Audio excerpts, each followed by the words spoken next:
નમસ્કાર દર્શક મિત્રો, હું છું રૂપલ લુણીચિયા. સંપૂર્ણ ન્યૂઝમાં આપનું સ્વાગત છે. આજ રોજ બનાસકાંઠાના સાંસદ પાલનપુર સર્કિટ હાઉસ ખાતે પત્રકારો સાથે શુભેચ્છા મુલાકાત દરમિયાન સાંસદ ગેનીબેન ઠાકોરે ગઈકાલે તેમના આપેલા નિવેદનમાં જણાવ્યું હતું કે હું કોંગ્રેસ પાર્ટીને એક જ સંદેશો આપવા માંગુ છું કે ઝીરો ગ્રાઉન્ડ ઉપર કામગીરીમાં ભાજપની સરખામણી આપણી સિસ્ટમમાં ઘણો મોટો અભાવ છે, જેના કારણે કોંગ્રેસનો ઉમેદવાર ચૂંટણી લડતો હોય એટલે તેને પોતાના દમ પર પોતાના સમાજની તાકાત ઉપર ચૂંટણી લડવી પડે છે. જેને લઈને આજે બનાસકાંઠા કોંગ્રેસના પ્રમુખ ભરતસિંહ વાઘેલાએ પોતાના ફેસબુક પેજ પર પોસ્ટ કરીને કહ્યું હતું કે ગેનીબેન જિલ્લા કોંગ્રેસ સંગઠન બાબતનું નિવેદન ખૂબ દુઃખદ અને પાયાના કાર્યકર્તાઓને ઠેસ પહોંચાડવાનું છે. જોકે ભરતસિંહ વાઘેલાની ફેસબુક પોસ્ટ વાયરલ થતા ગેનીબેન ઠાકોરે સ્પષ્ટ કરતા કહ્યું હતું કે પરિવારમાં ક્યાંક નાનું મોટું હોય પણ એ અમારો અંગત મામલો છે અને અમે બેસીને હલ કરીશું. કોંગ્રેસ એકજૂથ થઈ અને રહેશે. જોકે સાંસદ ગેનીબેન ઠાકોર અને બનાસકાંઠા કોંગ્રેસ પ્રમુખ ભરતસિંહ વાઘેલા વચ્ચે કોંગ્રેસ કાર્યકર્તાઓને લઈને વિરોધાભાસ ઉભો થયો છે. ગેનીબેને જણાવ્યું હતું કે હું પાર્ટીને સલાહ આપવા સક્ષમ નથી, પણ પાર્ટીના વિરોધમાં કોઈ પણ કે મારો સગો ભાઈ પણ કામ કરે તો મેં ક્યારેય લેટ ગોની ભાવના રાખી નથી. જોકે ગેનીબેનના નિવેદન બાદ કોંગ્રેસના જિલ્લા પ્રમુખ ભરતસિંહ વાઘેલાએ ફેસબુક પોસ્ટ કરીને કહ્યું હતું કે ગેનીબેને જિલ્લા કોંગ્રેસ સંગઠનના બાબતનું નિવેદન ખૂબ જ દુઃખદ અને પાયાના કાર્યકર્તાઓને ઠેસ પહોંચાડનારું છે. જોકે ભરતસિંહ વાઘેલાની ફેસબુક પોસ્ટ વાયરલ થતા અનેક સવાલો ઉભા થયા હતા, જેને લઈ કોંગ્રેસ સાંસદ ગેનીબેન ઠાકોરે ભરતસિંહ વાઘેલાની ફેસબુક પોસ્ટને લઈ કહ્યું કે મારે ભરતસિંહ જોડે વાત થઈ ગઈ છે, તેમણે કોઈ મન દુઃખ નથી. ના, એ તો મારે એમની જોડે વાતે થઈ ગઈ છે ને કોઈ દુઃખ એવી વાત પણ કરી નથી. સમગ્ર જિલ્લાની કોંગ્રેસ એકજૂટ થઈને લડી છે.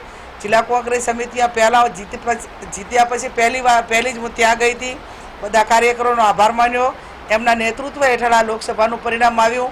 એ સંબોધન કરીને કોંગ્રેસ એકજૂટ થઈને બનાસકાંઠાની અંદર લડી છે. વાત એટલી જ હતી કે ક્યાંક નાના મોટા સંગઠનમાં ક્ષતિઓ હશે રાજ્યમાં કે ગમે ત્યાં, તો એ ભારતીય જનતા પાર્ટીની 30 વર્ષથી અહીંયા શાસન છે અને શાસનના કારણે અમારા કોંગ્રેસના જે હોદ્દેદારો હોય એને રાજીનામું આપવા માટે મજબૂર કરે કે હોદ્દેદાર ન રહેવા દે અને રહે તો એને દબાવવા માટેના પ્રયત્નો કરે. એટલે ચાલુ સરકાર રૂટિંગ હોવાના કારણે ક્યાંક ને ક્યાંક અમારા સંગઠનમાં જે મજબૂત માણસો કે એમને જે લાવવાના થતા હોય એ ક્યાંક ને ક્યાંક અભાવ છે. પણ એ સરકારના માધ્યમ સામદામ દંડ ભેદની રાજનીતિ સામે ક્યાંક ને ક્યાંક નાના મોટી તકલીફો પણ એમાં બનાસકાંઠાને લાગુ પડતું નહીં. બનાસકાંઠા જિલ્લો એ ખડે પગે રહીને આખી કોંગ્રેસમાંથી તો જ આ પરિણામ આવ્યું છે. એટલે બીજા કંઈક નાના મોટું મેં અગાઉ કીધું એ પ્રમાણે જ્યાંક હોય પરિવાર હોય એટલે એમાં નાના મોટું હોય, પણ એમાં મારો પરિવારનો મામલો છે ને અમે સાથે બેસીને એકાબીજાના કોઈ નાના મોટા મન દુઃખ હશે.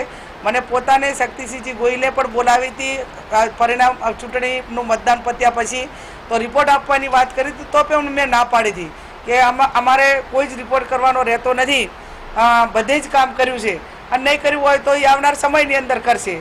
જ્યારે પ્રદેશ પ્રમુખે રિપોર્ટ આપ્યો હોય માગ્યો હોય અને છતાં પણ અમારા તરફથી કોઈ નેગેટિવ બાબતમાં કોઈ રિપોર્ટ આપ્યો નથી. એટલે બનાસકાંઠાની કોંગ્રેસ એ એકજૂટ છે. હું ચૂંટણી પહેલાં પણ કહેતી હતી કે હું પોતે ધારાસભ્ય છું, પણ હું આ ચૂંટણી એટલા માટે લડું છું કે બનાસકાંઠાની કોંગ્રેસ મજબૂત થાય અને મજબૂત થવાના એક હેઠળ જ્યારે વિચારધારા સાથે આપણે ચૂંટણી લડ્યા હોઈએ ત્યારે બધાએ કામ કર્યું ને આખા જિલ્લાએ સર્વાનુમતે મારું નામ નક્કી કર્યું હતું. દરેક તાલુકાના જે હોદ્દેદારો હોય બધાએ જ ઉમેદવાર કે કોણ તો કે ગેનીબેન એ આખા સંગઠને માગણી કરી હતી અને સંગઠને માગણી કરી એ પ્રમાણે જ્યારે ટિકિટ પાર્ટી આપી એટલે પરિણામ પણ એમને લાવ્યું છે. એટલે આ બાબતમાં કોઈ કોંગ્રેસ પાર્ટી એકજૂટ હતી છે અને રહેશે.